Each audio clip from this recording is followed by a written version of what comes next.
उत्तर प्रदेश की राजनीति में एक नए भूचाल की संभावनाएं प्रबल होने लगी हैं। भले ही 2022 के चुनाव में बहुजन समाज पार्टी का सूपड़ा साफ हो गया हो, किंतु उत्तर प्रदेश की राजनीति में समाजवादी पार्टी का सूपड़ा साफ करने और अपनी धमाकेदार वापसी के लिए मायावती बेहद सीक्रेट मिशन एम शुरू कर चुकी हैं।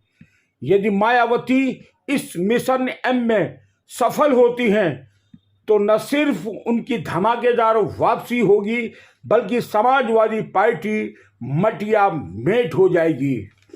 क्या है मायावती का मिशन एम? देखिए हमारे ब्यूरो चीफ सुमित शर्मा की एक विशेष रिपोर्ट। उत्तर प्रदेश चुनाव में मिली करारी हार से समाजवादी पार्टी उबर भी नहीं पाई थी कि उसके अंदर से ही एक के बाद एक बगावती स्वर उठने प्रारंभ हो गए हैं। खासकर मुख्यमंत्री योगी आदित्यनाथ के गरज रहे बुलडोजर के खौफ से सबसे ज्यादा आक्रोश मुस्लिम नेताओं में है। उनका कहना है कि योगी सरकार चुन चुनकर एक ही समुदाय को निशाना बना रही है। उनका यह भी आरोप है कि वो समुदाय पूरी तरह से अखिलेश के साथ रहा, उसके बाद भी अखिलेश उस समुदाय के लिए कुछ भी बोल नहीं पा रहे हैं और न ही विरोध कर पा रहे हैं। विरोध के साथ साथ अब इस्तीफे का दौर भी समाजवादी पार्टी में प्रारंभ हो गया है। हालांकि हमने अपनी पिछली रिपोर्ट में साफ साफ इशारा किया था कि समाजवादी पार्टी में बगावत टूट की कगार पर पहुंच गई है। ऐसा लग रहा है कि समाजवादी पार्टी कई धड़ों में बढ़ जाएगी। ऐसे लक्षण अब साफ दिखने लगे हैं।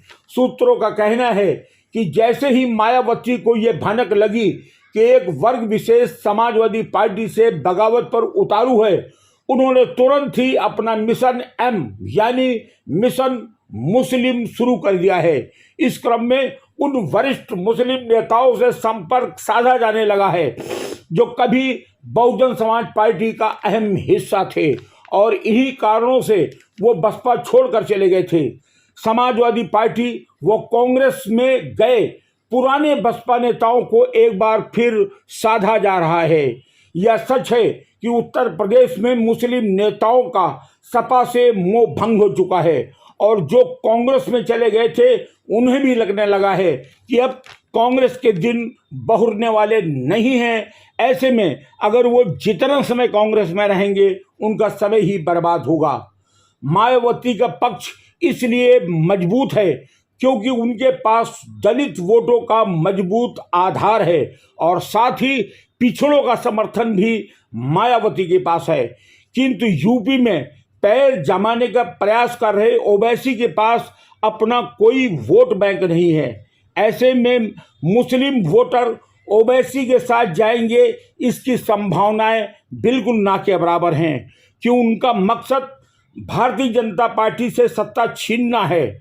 ऐसे में अखिलेश फ्लॉप हो चुके हैं, कांग्रेस में दम नहीं है और ओवैसी के पास अपना कोई दूसरा वोट बैंक नहीं है और अगर वे अपनी पार्टी बनाते भी हैं तो उसके साथ दूसरा कौन वोट जुड़ेगा, ये सवाल अब मुस्लिम नेताओं में गश्त करने लगा है और 5 साल में उनकी पार्टी इतनी मजबूत हो जाएगी जो भाजपा का विकल्प बन जाएगी, इसकी संभावना भी ना के बराबर है।